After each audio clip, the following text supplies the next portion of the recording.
অৰুণোদয় আঁচনিত প্ৰকৃত হিতাধিকাৰী বঞ্চিত হোৱা জুৰিয়াত বিধায়ক নুৰুল হুদাৰ বিৰুদ্ধে শ শ মহিলাৰ প্ৰতিবাদ।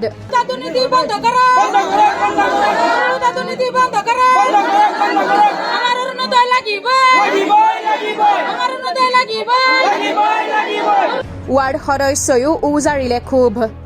ৰাইজমেল যোগে পঞ্চায়তে বাছনি কৰি দিয়া প্ৰথম শ্ৰেণীৰ প্ৰকৃত হিতাধিকাৰীক অৰুণোদয় আঁচনিৰ ফৰ্মৰ পৰা বঞ্চিত কৰি বিধায়ক নুৰুল হুদাই কংগ্ৰেছী লোকক আঁচনিৰ ফৰ্ম বিতৰণ কৰাৰ গুৰুতৰ অভিযোগ। জুৰিয়াৰ গদাইমাৰী গাঁও পঞ্চায়তৰ বিভিন্ন ৱাৰ্ডৰ বিধৱা বিশেষভাৱে সক্ষম মহিলাসকলে ওলাই আহি বিভিন্ন শ্লোগানেৰে এই প্ৰতিবাদ সাব্যস্ত কৰে। ঊৰ্ধ্বতম কৰ্তৃপক্ষৰ হস্তক্ষেপৰ দাবী মহিলাসকলৰ। বনাই বনাই আমাৰ জুৰিয়া উন্নয়ন খণ্ডত দিছো, আমি সেইখিনি পোৱা নাই। মণ্ডল কংগ্ৰেছে লৈ গৈছে। এইখিনি নিয়াৰ কাৰণ একমাত্ৰ আমাৰ ৰূপৈয়াত সমষ্টিৰ বিধায়ক নুৰুল হুদা ডাঙৰীয়া। প্ৰকৃত হিতাধিকাৰীয়ে ইয়াত যিহেতু মণ্ডল কংগ্ৰেছে বিতৰণ কৰিছে, প্ৰকৃত হিতাধিকাৰীয়ে অৰুণোদয় পোৱা নাই বুলি ক'ব খোজে নেকি? প্ৰকৃত হিতাধিকাৰীয়ে অৰুণোদয় পোৱা নাই, আমি প্ৰমাণো দিব পাৰিম।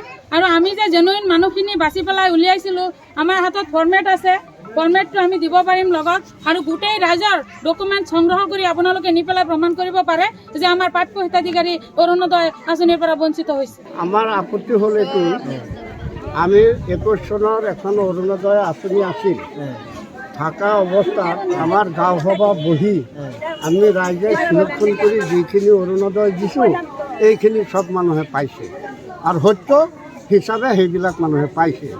আৰু এই 22ত যিবিলাক অৰুণোদয় চৰকাৰে আঁচনি আমাৰ ৱাৰ্ড মেম্বাৰে দিছে, এইটো আমাৰ গাঁও পঞ্চায়ত বহি পেলাই আমাৰ ইয়াৰ চব ৰেকৰ্ড পাতি, ডাক্তৰৰ ৰেকৰ্ড পাতি, গাঁওবুঢ়াৰ ৰেকৰ্ড পাতি দি অৰুণোদয় আঁচনি এপ্লাই কৰিছে। সেই এপ্লাইখিনি কাটি নুৰুল হুদা আমাৰ পঞ্চায়তৰ পৰা কাটি তাৰ হাতত নিদিলে।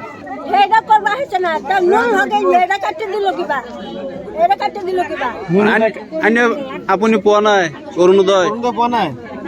মানুহজনী ইমান বেমাৰী আছে, সেইটো কাৰণে মোৰ অৰুণোদয় পোৱা নাই।